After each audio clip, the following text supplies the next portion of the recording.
Good morning, good afternoon, or good evening. Whatever time it is when you hear this message, I pray that you're poised to receive, to accept, and to respond to words of wisdom. Ashe. So I am here in Oyo Kingdom, Shonko Country, Kabiesi, and my Lord is a little bit more. I just got back from Ouidah. We just got back from Ouidah. She's Landry and I spent a couple of days over in Ouidah. And there's so much that I want to say, so much that I need to say about my experience in Ouidah, but I just don't have the time or the capacity to go in depth. And so it's going to take me a while to process the experience and kind of parse it out in a sensible way. But I do want to share some of my first impressions and my strongest takeaways from the experience of being in Ouidah, and what I think it means to African Americans in particular. Um, where do I start? The diversity of spiritual practices in Yoruba land. There's a lot of diversity. This is the first thing. Most of us who are practicing Orisha lifestyle today are not really aware of the amount of diversity that there is in Yoruba land. We really don't know. Most people are a little bit exposed to Ifa. And when I say Ifa, I mean Ifa, the Orumila's discipline, casting Ifa with Ikin, Okwele, and then all the different philosophical and ritual protocols that issue from Ifa devotion. Most people don't even have a lot of exposure to Orisha in the United States. Most African Americans have not been in contact with Obatala priests and priestesses, Oshun priests and priestesses, or Obaluaye, Okun, etc. Most people have come in contact with Babalawo. And so that filters our perception of things, even though we get a big picture, you know. But there's a lot of diversity in Yoruba land, a lot. That's the first thing. And the same is true in Dahomey. A lot of diversity. I mean, there are so many different kinds of spiritual technologies and spiritual traditions, and the kind of the organizational chart of devotion and priesthood in Dahomey is really complex, very different from Yoruba land. Not contradictory, different, but just the layout of things is really different. It's really different. And so my time there in Dahomey was fantastic. I loved it. We went to the Python Temple and we learned about the Ouidah people. The Ouidah people are the origin of Ouidah, what we call Ouidah today. The Ouidah are an ethnic group, like the Oyo are an ethnic group, the Oshogbo are an ethnic group, the Ijesha, Ekiti, Ife, etc. The Ouidah are a group, and the Fon are a different group that conquered Ouidah land and absorbed them into Fon culture. So the Ouidah are they're within the Fon culture, but they're a distinct, facet, so to speak, or a distinct layer. And so we learned a little bit about that. We went to the sacred forest of Passe, and we learned about that. It's like an outdoor museum, so to speak, where there are statues of the different Vodun. Then there are shrines, live shrines in there, and real work goes on there. It's kind of like the Oshun Grove. Reminded me of the Oshun Grove. Smaller, but same kind of a feel. Very beautiful, but it's a real, spiritual environment. Things are happening there. I went to go and did work with a variety of different priests who divined for me in totally different ways, and they gave me completely different information, kinds of information that I've ever gotten. Their perspectives were very, very different. They talked about different aspects and facets of my spiritual reality.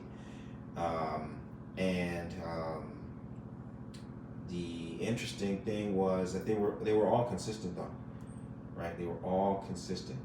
The way they accessed the information was totally different, and the way they approached it was totally different, but they all said the same thing, right?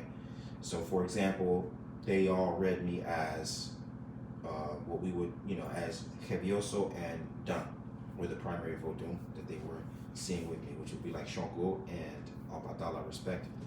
Hevioso corresponds to Shango, and Dan corresponds to Obatala. Now, Dan, we're not talking about the serpent Dan. We're talking about Dan, which is a Vodun, right? Dan, the serpent Dan just belongs to the Ouidah people, but Dan, the deity of white cloth, and et cetera, pretty much identical to Obatala. And so that was consistent. Everyone who I saw and did work with immediately identified me as associated with those two deities. But the way they described the relationship and what those deities are doing and how I can interact and what I need to, how I need to balance things out with those deities, super, just different, each one. But I think this really matters because I think that for some people, for some people, what we call Ifa is not for everybody. Truly, it's not for everybody. Orisha is not for everybody. Fa on the Dahomey side and Vodun, those things are just there's a sensibility, right? Everyone has different sensibilities, and everybody is trying to accomplish a particular mission based on their sensibilities. And so you've got to be able to take your time, first and foremost, to know what your mission is. And that's what I guess is the most important takeaway for me, because I who have been around for a little while and I've done a little bit, I was excited about being exposed to all these different technologies and getting all this information. But when I was there, of course, I'm always thinking about my people, and I'm thinking, yeah, but the majority of my people don't know African history. They haven't spent 30, 40 years studying Africa. They don't have an idea of the political and historical and social realities of Nigeria or Benin and Togo. They don't have they haven't done their homework on all these different kinds of spiritual disciplines that you'll find in Yoruba land and in Dahomey. They don't, right? The majority of people aren't working from that kind of a knowledge base or an experience base. So what's going to happen is the majority of the people will just get lost. It's like the marketplace, right? The African marketplace is insanely, busy. There's stuff everywhere, and you don't speak the language. You don't know how much things cost, and it's overwhelming, right? It's overwhelming unless you know you're going to get beads. I am only here for waist beads, as a matter of fact. All this other stuff is interesting, and those are, wow, I've never seen beads like that. But I am only here for one thing, waist beads. How many people sell waist beads? What's all the backstory on the waist beads? How are all the ways that I can consecrate waist beads? What are all the reasons why a woman will wear waist beads, right? That's what's going to prevent you from just getting totally lost in the sauce. You got to get clear about your mission. And that's something that does not require a whole bunch of specialized knowledge. You have got to get clear about your mission. Most important thing that you can do in your journey, in your quest. Who are you? Where are you coming from? What are your natural gifts and talents? What is it going to take for you to master those natural gifts and talents? All of the equipment, all of the tools, all of the techniques associated with your natural gifts and talents. And who do you serve? Who are the people or the person that you feel compelled to give your natural gifts and talents to? You say, I have perfected this art. I know it better than anybody. And the only thing I want to do is give it to you. I want to give it to you. However I can serve you with this is how I am going to get my fulfillment. Once you crack the code on that, all the diversity is just going to amplify. Okay? One of the reasons why this became so pronounced for me was because I was having a conversation with Gerard, who was our guide, and I've done some research on Fon spirituality, and I've got it. You go to the fundamentals of Orisha Lifestyle, my book, and you start looking at the different aspects of destiny. I talk about the Joto, I talked about the She, I talk about the Ye. And so this is an opportunity for me to talk to different practitioners about my understanding of those things. And it was accurate, which is basically this. There's this vast universe of spiritual power. There are all these different deities and ancestors and influences. All kinds of things are at play. But everything that matters to you converges upon your destiny, what the Fon call your She, what we call your Ori. This is totally consistent. Your Ori is everything. That's your destiny. That's your identity, right? It's not somewhere far away. You already chose it. It is you. Your destiny, this is where your natural gifts and talents come from. Your Ori chose your natural gifts and talents, right?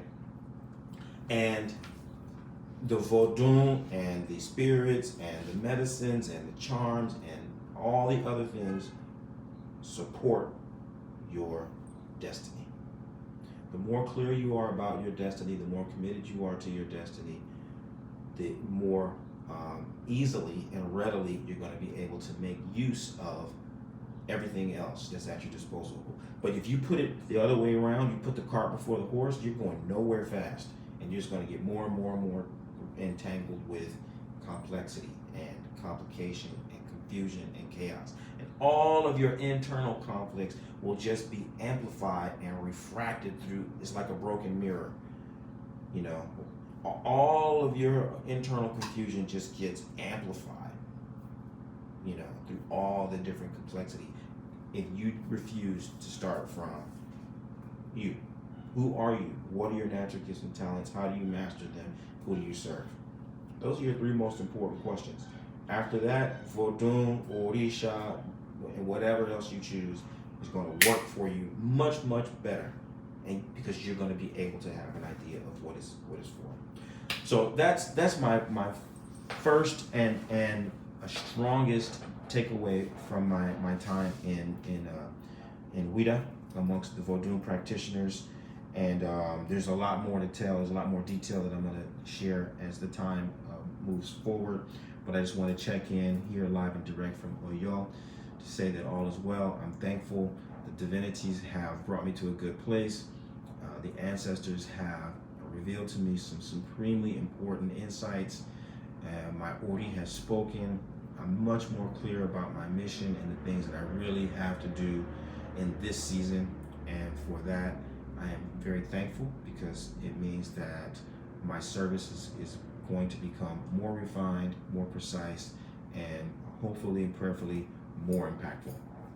So blessings to you and yours, and I look forward to checking in with you and sharing more information and experiences as the days roll on.